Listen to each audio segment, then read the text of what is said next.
അപ്പൊ കണ്ടല്ലോ, നല്ല സൂപ്പർ വർക്കിംഗ് ഉള്ള ഒരു 10 ഇഞ്ച് ഊഫർ അത്. ഇത് പക്ഷേ ഒരു സെക്കൻഡ് ഊഫറാണ്. ഇത് ഇങ്ങനെ കണ്ടാൽ ഒരു വിധം ആർക്കും വാങ്ങാൻ തോന്നില്ല, കാരണം അത്രയും വൃത്തിയോടും ചളിയായി കിടക്കുക. വാങ്ങാൻ തോന്നാത്ത എന്താന്ന് വെച്ചാൽ, ഇങ്ങനെ വാങ്ങി കൊണ്ടുപോയിട്ട് നമുക്ക് നമ്മളുടെ വീട്ടിലിന്റെ ഹാളിലോ ഇപ്പൊ ഒരു ഷോപ്പിലോ അല്ലെ വേറെ എവിടെയെങ്കിലും എന്തെങ്കിലും ഒരു കാര്യത്തിന് ഡിസ്പ്ലേയിൽ ഇത് വെക്കുമോ ഇതൊരു നാണക്കേടായിരിക്കും. കാരണം ഇതിന്റെ ഈ വൃത്തികെട്ട കോലം കണ്ടിട്ട്. അപ്പൊ നമ്മൾ ഇതൊന്ന് ആ ഒരു മാന്യത ഉണ്ടാക്കിയെടുക്കുക, അതായത് ഇതൊന്ന് റീസ്റ്റോർ ചെയ്യാം. സ്പീക്കർ പേപ്പർ ഒന്നും മാറ്റാതെ, കോയിൽ മാറ്റാതെ, ഇത് അഴിച്ചെടുക്കാതെയും നമ്മളിത് മാക്സിമം ക്ലീൻ ആക്കുക. ആ ഒരു ഫ്രഷ് ലുക്ക് ഉണ്ടാക്കാൻ പറ്റുമോ നോക്കുക. ഇത് മറ്റൊരു സ്പീക്കറിന്റെ റീസ്റ്റോറേഷൻ വീഡിയോ എന്ന് പറഞ്ഞിട്ട് ഞാൻ പണ്ട് ചെയ്തിരുന്നു. അത് സാറ്റലൈറ്റ് സ്പീക്കറാണ്. അപ്പൊ ഇത് വലിയ സ്പീക്കറിൽ നമുക്ക് ചെയ്ത് നോക്കാം. അപ്പൊ ഇതിന്റെ അവസ്ഥ കണ്ടില്ലേ, ഇത് പേപ്പർ ഫുള്ള് ഇത് ഉപയോഗിക്കാതെ ഒരു തട്ടുമ്പുറത്തോ മറ്റോ വെച്ചിട്ടുള്ള ഒരു അവസ്ഥയിലാണുള്ളത്. മാറാമ്പലും പൊടിയൊക്കെ ഉണ്ടായിരുന്നു. ഒരു ഇതൊക്കെ ഞാൻ തട്ടി ക്ലീൻ ചെയ്തിട്ടുണ്ട്. ഇതിന്റെ ഒരു ബീഡിങ് പോയിട്ടുണ്ട്. പിന്നെ അത് ഫുള്ള് പൊടിയാണ്. പിന്നെ ഡസ്റ്റ് ക്യാപ്പ് ചളുങ്ങി പോയിട്ടുണ്ട്. അതുപോലെ ഈ ഭാഗത്ത് വലിയൊരു കുഴപ്പമില്ലാത്തതുകൊണ്ട് മാത്രം അത് വാങ്ങി. ഇത് AVM കമ്പനിയുടെ സ്പീക്കറാണ്. ഇത് നമുക്ക് ഒരുവിധം റസ്റ്റൊക്കെ കുറവാണ്, ഒരുവിധം വൃത്തിയുണ്ട്. പക്ഷേ ഫ്രണ്ട് ഭാഗത്ത് പൊടി പിടിച്ചു എന്നുള്ളൂ. അപ്പൊ ഇതിങ്ങനെ ക്ലീൻ ചെയ്യേണ്ട ആവശ്യം എന്ന് പറയുന്നത് നമ്മൾ ഫ്രണ്ടിലൊക്കെ ഉപയോഗിക്കുകയാണെങ്കിൽ അത് വൃത്തി കിട്ടാൻ വേണ്ടിയിട്ട് മാത്രമാണ്. പിന്നെ ഒരു ആവശ്യമുള്ളതെന്ന് പറഞ്ഞാൽ, നമ്മളിത് വിൽക്കുകയാണെങ്കിൽ ഇതിപ്പോ ഈ കോലത്തിൽ ആരെയും വാങ്ങുമ്പോൾ ഒരു 100 രൂപ 50 രൂപ കിട്ടും. പക്ഷെ അത് കണ്ടീഷൻ ചെയ്ത് കൊടുക്കുകയാണെങ്കിൽ നമുക്ക് അതിന് കുറച്ചുകൂടെ വില കിട്ടും. ഇപ്പൊ കച്ചവടം ചെയ്യാനൊക്കെ ആണെങ്കിൽ അങ്ങനെയുള്ള കൂടുതൽ സാധനങ്ങൾക്ക് പിന്നെ ആവശ്യക്കാർ വരും. അപ്പൊ ക്ലീൻ ചെയ്യാൻ സാധാരണ നമ്മൾ ആദ്യം ചെയ്യേണ്ടത് ആ പൊടിയൊക്കെ ഒന്ന് തട്ടിക്കളയാൻ വേണ്ടി.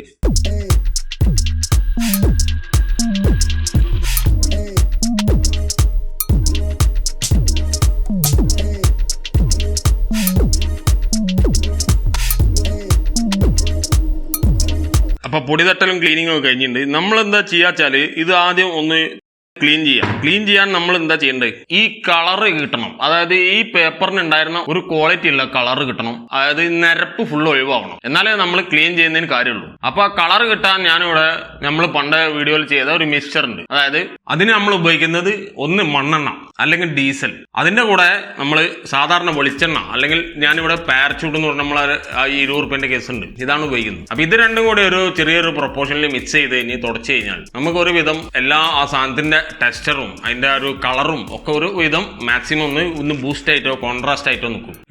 ഇവിടെ നമ്മുടെ നാട്ടിൽ പഴയ ഒരു ഇലക്ട്രോണിക് സാധനങ്ങളൊക്കെ വിൽക്കുന്ന ഒരാളുണ്ട്. ഈ ആളിത് വിൽക്കാൻ വേണ്ടിയിട്ട് ഈ പഴമുള്ള സാധനങ്ങൾ കൊണ്ടുകൊണ്ട് ഇത് ഉപയോഗിച്ചാണ് തുടച്ച് ക്ലീൻ ചെയ്യുന്നത്. അപ്പൊ ഇത് ഞാൻ കുറച്ച് പരീക്ഷിച്ച് നോക്കിയപ്പോൾ ഇന്ന് നല്ല സക്സസ് ആണ്. അപ്പൊ അത് നമ്മൾ ഇതിലൊന്ന് ചെയ്ത് നോക്കുക. ഈ പേപ്പറിന്റെ മുകളിലും ചെയ്ത് നോക്കണം. പേപ്പറിൽ ഞാൻ മുമ്പ് ചെയ്തിട്ടുണ്ട്, പക്ഷെ തിന്നർ ഉപയോഗിച്ചിട്ടുണ്ടായിരുന്നു. ഇതില്ലാതെ ഒന്ന് ചെയ്ത് നോക്കുക. അപ്പൊ നമ്മൾ ആദ്യം കുറച്ച് മണ്ണെണ്ണ ഇതിനകത്തേക്ക് ആക്കുക.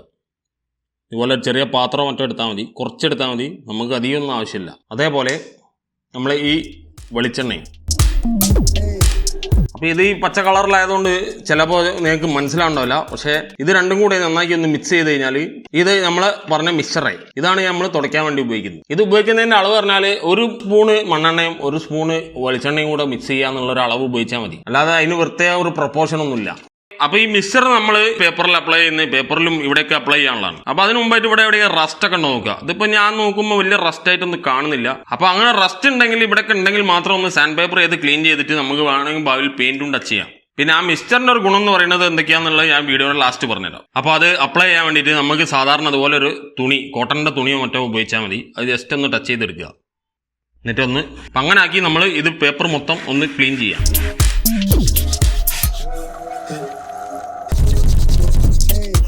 അപ്പൊ ചിലർ വിചാരിക്കുന്നുണ്ടാവും ഇതാക്കിയാൽ ഈ പേപ്പർ കേടുവരുമോ, പേപ്പർ ലൂസാവുമോ എന്നൊക്കെ. അപ്പൊ അതെന്താന്നുള്ളത് നമ്മൾ ഇതിവിടെ ഒരു ദിവസം വെച്ചതിന് ശേഷം വർക്ക് ചെയ്യിച്ചിട്ട് ഞാൻ കാണിച്ചു തരാം.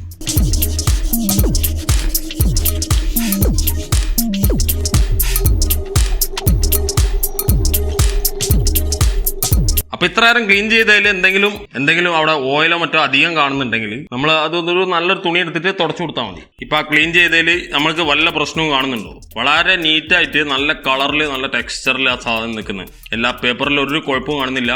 പേപ്പറിന് ഒരു ടൈറ്റ് കുറവോ അങ്ങനെ ഒന്നും കാണുന്നില്ല. അപ്പൊ ഈ അടുത്ത പരിപാടി പറഞ്ഞാൽ നമ്മൾ ഈ ഡസ്റ്റ് ക്യാപ്പ് ശരിയാക്കുക, ഈ ബീഡിങ് ഔട്ട് ചെയ്യുക. വളരെ സിമ്പിളാണ്, ഇത്രേ പണിയുള്ളൂ.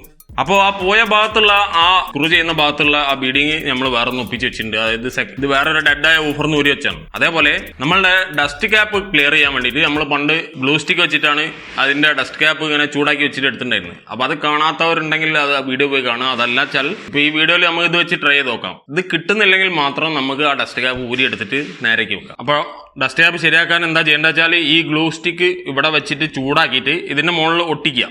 കുറച്ചു നേരം വെച്ച് പിടിച്ചതിന് ശേഷം പതുക്കെ പൊക്കിയെടുത്താൽ ഇത് പോരും, ഇത് പൊങ്ങി വരും. അങ്ങനെയാണ് നമ്മൾ മുമ്പ് ചെയ്തിട്ടുണ്ടായത്. അപ്പൊ ഇതിൽ അത് ചെയ്ത് നോക്കാം. തൽക്കാലം തീപ്പെട്ടിക്കൊള്ളി വെച്ച് ചൂടാക്കുക. നമ്മൾ സോൾഡറിങ് ആണോ അല്ലെങ്കിൽ ലൈറ്ററൊക്കെ ഉപയോഗിക്കട്ടോ.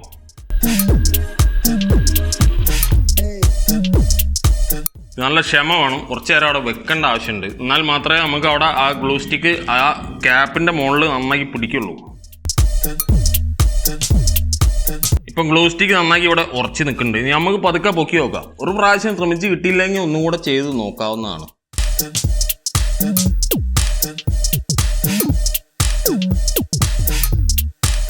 കണ്ടല്ലോ. അപ്പൊ ഇങ്ങനെ നമുക്ക് ഒരുവിധം നന്നാക്കിയിട്ട് നമുക്ക് ഡസ്റ്റ് ക്യാപ്പ് ഇവിടുന്ന് അയക്കാതെ തന്നെ ഇത് ക്ലിയർ ചെയ്തെടുക്കാം. അപ്പൊ ഈ 2 ഭാഗമുള്ളതും കൂടി നമുക്കൊന്ന് ശ്രമിച്ച് നോക്കാം. അപ്പം ഗ്ലൂ സ്റ്റിക്ക് ഇപ്പോൾ നല്ല പിടിക്കാതെ തന്നെ നമ്മളവിടെ ഉറച്ച് നിൽക്കുന്നുണ്ട്. ഇനി അപ്പോൾ ഇതുപോലെ തന്നെ ഒന്നുകൂടെ ശ്രമിക്കുക.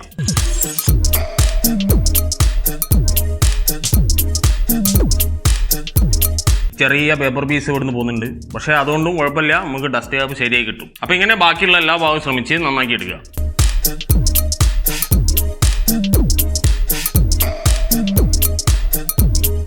അപ്പോൾ കണ്ടോ, നമ്മുടെ ഡസ്റ്റ് ക്യാപ്പ് ഒരുവിധം 90% വളരെ ക്ലിയർ ആയിട്ടുണ്ട്. അത് പൊങ്ങി നിൽക്കുന്നുണ്ട്. ശരിക്കും അല്ലെങ്കിൽ ഡസ്റ്റ് ക്യാപ്പ് വാങ്ങിയിട്ട് നമ്മൾ ഒട്ടിച്ചാലും മതി. പക്ഷേ നമ്മളിവിടെ ലോ കോസ്റ്റാണ് നോക്കുന്നത്. അതായത് പൈസ പരമാവധി ചിലവാക്കാതെ നമുക്ക് ക്ലിയർ ചെയ്തെടുക്കാൻ പറ്റണം. ഇനി അടുത്തത് നമ്മൾ ഈ സ്ക്രൂ ചെയ്യുന്ന ഈ ഭാഗത്തുള്ള ഈ ഫ്രെയിമിൻ്റെ ഇവിടെയുള്ള ഡീഡിങ് ഫിറ്റ് ചെയ്യണം. അപ്പോൾ ഇത് വെച്ചാണ് നമ്മൾ ഒട്ടിക്കണേ. ഒട്ടിക്കാൻ ഉപയോഗിക്കണമെന്ന് പറഞ്ഞാൽ ഈ ജെയ്ഫ്ലെക്സ് എന്ന് പറഞ്ഞൊരു ഗം ഇവിടെ നാട്ടിൽ കിട്ടും. അപ്പോൾ ഇതിന് വെറും 10 രൂപയെ ചിലവുള്ളൂ. അപ്പോൾ ഇത് ഉപയോഗിച്ചിട്ട് നമുക്ക് ഈ ഈ റബ്ബർ ഐറ്റംസ്, റബ്ബർ അഡസീവ് ഒക്കെ ഒട്ടിക്കാൻ പറ്റുള്ളൂ. അപ്പോൾ ഇത് അപ്ലൈ ചെയ്യുന്ന മുമ്പ് ഇവിടെ വേണ്ട സ്ക്രൂവിൻ്റെ ഇവിടെ ഒരു ഹോൾസ് ഉണ്ട്. അപ്പോൾ അതിന് വേണ്ട രീതിയിൽ ഇവിടെ കട്ട് ചെയ്തിട്ട് ആ ഗ്യാപ്പ് ഉണ്ടാക്കിയിട്ട് വേണം ഒട്ടിക്കാൻ.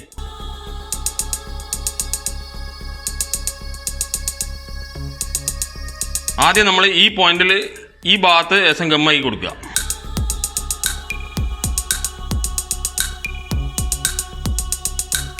അതിന് ശേഷം ഈ ഭാഗത്തും കുറച്ചാക്കി കൊടുക്കുക. എന്നിട്ട് ഇത് ഇങ്ങനെ ഒട്ടിക്കാതെ ഒരു 2 മിനിറ്റ് വെക്കണം. അപ്പോഴാണ് ഇതിന് ഒട്ടിക്കുന്നതിന് സ്ട്രോങ് ഉണ്ടാവുള്ളൂ. അപ്പോൾ 2 മിനിറ്റ് വെച്ചതിന് ശേഷം നമ്മളിവിടെ വെച്ചിട്ട് കറക്റ്റ് സ്ക്രൂവിൻ്റെ ഹോൾസ് ഒഴിവാക്കിയിട്ടിട്ട് നമ്മളിവിടത്തെ 2 സ്ക്രൂ ഹോൾസിൻ്റെ സെൻറ്ററിലായിട്ട് നമ്മളിത് പ്രസ് ചെയ്ത് കൊടുക്കുക. കാരണം ഈ സിന്തറ്റിക് റബ്ബർ അഡസീവ് എന്ന് പറഞ്ഞാൽ റബ്ബർ ഒട്ടിക്കുന്ന ടൈപ്പ് പശകൾക്ക് കുറച്ച് നേരം വെച്ചാൽ മാത്രമേ അതിൻ്റെ ആ ഒരു പിടുത്തം കിട്ടുള്ളൂ. ആ ഗം ഒട്ടാനുള്ള എല്ലാ സാധ്യതകളും ഉള്ളൂ. അപ്പോൾ ഇങ്ങനെ വെച്ച് കൊടുക്കുക. അപ്പോൾ ഇങ്ങനെ നമ്മൾ വെച്ച് ഒട്ടിച്ച് കൊടുത്ത ആ റബ്ബർ പീസുമ്മിലും നമ്മൾ ആ ഫോമിൻ്റെ പീസുമ്മിലും നമ്മളുടെ ലോഷൻ ഇട്ടിട്ട് ഒന്ന് ക്ലീൻ ചെയ്ത് കൊടുക്കുക. കാരണം അതിന് പഴയതായതുകൊണ്ട് അതിൻ്റെ മുകളിലും കുറച്ച് പൊടിയും ചളിയൊക്കെ ഉണ്ടാവും. ഇപ്പം കണ്ടോ, നമ്മൾ നേരത്തെ കണ്ട സ്പീക്കറാണത്. എത്ര വ്യത്യാസം ഉണ്ടെന്ന് നിങ്ങൾക്ക് കണ്ടാൽ മനസ്സിലാവില്ലേ? അപ്പോൾ എത്ര നമുക്ക് അതിലിപ്പോൾ ചിലവുള്ളത്? ഇത് പേപ്പർ ചെയ്യാൻ കൊടുത്താൽ എത്ര ആവും? എന്തായാലും ഒരു 200-300 രൂപ, 200 രൂപ ഇതിന് ഫുൾ പേപ്പർ ചെയ്യാനും നീറ്റാക്കാനൊക്കെ വരും. അപ്പോൾ അത് കണ്ടാൽ നിങ്ങൾക്ക് ഈ പേപ്പറിൻ്റെ ആ ഒരു പഴക്കം ഒഴിവാക്കിയാൽ ഇതൊരു വിധം പുതിയ സ്പീക്കർ പോലെ തന്നെ തോന്നുന്ന രൂപത്തിലാണുള്ളത്. അതായത് ഈ ക്യാപ്പും കൂടെ മാറ്റിയിട്ട് ഇതിൻ്റെ അകത്ത് കുറച്ചും കൂടെ ഒന്ന് ഫിനിഷ് വർക്ക് ചെയ്താൽ നല്ല വൃത്തിയാവും. ഈ വൂഫർ ഞാനൊരു ബോക്സോട് കൂടിയാണ് വാങ്ങി. ആ ബോക്സിന്റെ ഒരു ഫോട്ടോ കാണിച്ചു തരാം. അപ്പൊ ആ ബോക്സ് റീസ്റ്റോർ ചെയ്യുന്നതും അടുത്ത വീഡിയോയിൽ വരുന്നുണ്ട്. അപ്പൊ ആ ബോക്സ് എങ്ങനെ നമുക്ക് അപ്ഡേറ്റ് ചെയ്യാം? അപ്പൊ ഈ കാണുന്ന പോലത്തെ ഉള്ള ഒരു ബോക്സ് ഒന്നും നമുക്ക് ഒരാളെ മുമ്പിൽ വെച്ചിട്ട് കൂളായിട്ട് ഉപയോഗിക്കാനോ ഒരു പബ്ലിക് ഏരിയയിലൊന്നും വെക്കാനില്ല. അപ്പൊ നമ്മൾ എന്ത് ചെയ്യുക, ഇങ്ങനെയുള്ള എന്തെങ്കിലും ഒരു സൗകര്യം ഉപയോഗിക്കുക. ആ ഒരു മണ്ണെണ്ണയും വെളിച്ചെണ്ണയുള്ള ആ മിക്സ്ചർ ഉപയോഗിച്ച് കഴിഞ്ഞാൽ ഇതിന് പിന്നെ കുറെ കാലത്തേക്ക് ഇതിന് റെസ്റ്റ് വരില്ല. കാരണം ഇതിന്റെ മുകളിലൊക്കെ പിടിച്ചു കഴിഞ്ഞാൽ ഇതിന്റെ മുകളിൽ റെസ്റ്റ് വരില്ല. ഒരു സൗകര്യം അതാണ്. പിന്നെ പറഞ്ഞാൽ ഇതിനെ കൊണ്ട് കിട്ടുന്ന ക്ലീനിങ് എന്ന് പറഞ്ഞാൽ ഇതിന്റെ കളർ ടോൺ, ഇതിന് എന്തായിരുന്നു ഇതിന്റെ കറക്റ്റ് കളർ അത് തന്നെ ഇതിന് തിരിച്ചു വരും. അപ്പൊ എൻ്റെ കയ്യിൽ ലോജിടെക് എന്ന് പറഞ്ഞ വേറൊരു സ്പീക്കർ ഉണ്ട്. ഇതൊരു ഹോം തിയേറ്ററിന്റെ കൂടെ വരുന്ന ഒരു സെൻട്രൽ സ്പീക്കറാണ്. അപ്പൊ ഈ സാധനത്തിന് ആ കളർ ടോൺ വരുന്നുണ്ടോ ഇല്ലേ എന്നുള്ളത് മനസ്സിലാക്കാൻ ഞാൻ വേറൊരു ചെറിയ പരിപാടി കാണിച്ചു തരാം. ഇതിന്റെ ഈ ഭാഗം നമ്മൾ വെള്ളം ഉപയോഗിച്ചിട്ടും ക്ലീൻ ചെയ്യും. ഇതിന്റെ ഈ ഭാഗം നമ്മളുടെ മിക്സ്ചർ ഉപയോഗിച്ചും ക്ലീൻ ചെയ്യും. അപ്പൊ ഏതിനാ കൂടുതൽ ഇംപ്രഷൻ കിട്ടുന്നതെന്നുള്ളത് നമുക്ക് നോക്കിയാൽ മനസ്സിലാവും. അപ്പൊ നമുക്ക് വളരെ പെട്ടെന്ന് ചെയ്ത് കാണിച്ചു തരാം. നമുക്ക് ഈ ഭാഗം നമ്മൾ വെള്ളം ഉപയോഗിച്ച് ക്ലീൻ ചെയ്യാം. ഇത്രയും നമ്മൾ ആ സാധനം കൊണ്ടും ചെയ്യുന്നുള്ളൂ, ഇത്രയൊന്നും തുടയ്ക്കുന്നുള്ളൂ. ഞാൻ വെള്ളം തുടച്ച് കളയാം. അപ്പോൾ കണ്ടല്ലോ, അവിടെ ഒരുവിധം ക്ലീൻ ആയിട്ടുണ്ട്. ഈ ഭാഗത്ത് നമ്മളുടെ മിക്സ്ചർ ഉപയോഗിച്ച് ചെയ്ത് നോക്കാം.